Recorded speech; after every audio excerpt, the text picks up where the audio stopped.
If you today, it's Monday, by Sunday night, I challenged you to come up with some sort of activity or business where you could make $1,000 per week, what would you do?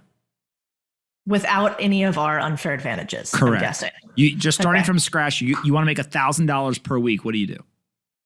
God, I think probably the easiest thing to do, because it's not that hard, is like go to anybody who's a media persona. I'm sure like you or me, and start creating content based on their content for them. I think you could not just make $1,000 a week. You could make thousands. Like I have people who ping me sometimes sporadically, like memes, let's say for Twitter, or they'll ping me like a little video of just my stuff chopped up. Like even if I'm not a good talent, I would just go and watch a bunch of your stuff. And then I would get on Fiverr and get a designer, a video editor based somewhere offshore. And I would send you like 3 to 5 videos like, hey, do you like these? If so, awesome, use them. And if you think they're interesting enough, I'd love to create more content for you.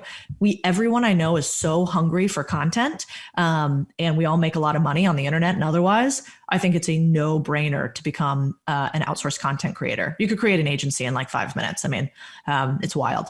Yeah, that's a pretty good answer. I think one time before we thought of, what do we say? You could go, if you want to make $1,000 one time for the weekend, you'd have to hustle, but you could go make a couple $100 as a golf caddy, etc. The problem is that a lot of those, they're not very scalable, and also they're very difficult because they require some sort of physical labor, etc. And then in some way, like, the payment is kind of a tip, right? So like, maybe you get a good tip or maybe you don't. With this, it's pretty clear. You're running an actual business, you can scale, and also you can set price, which ends up being a much better business to be in than like, hey, I want to go make some extra cash as a caddy.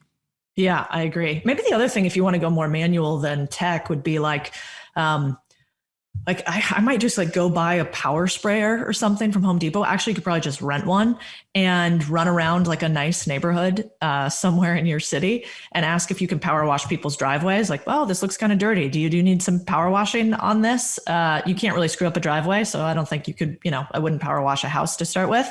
But that would probably be a really quick way if I was a young kid to run around a neighborhood and do something like this. Services are really hard to get right now for almost everybody. I mean, we got a quote from a pool guy yesterday for $400 a month to clean our pool.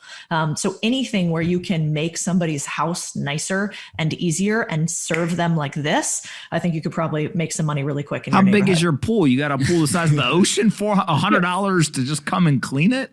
It's the littlest pool. This is not a mansion. It's just Austin has such an influx of people that we can't get somebody who can put us in the rotation.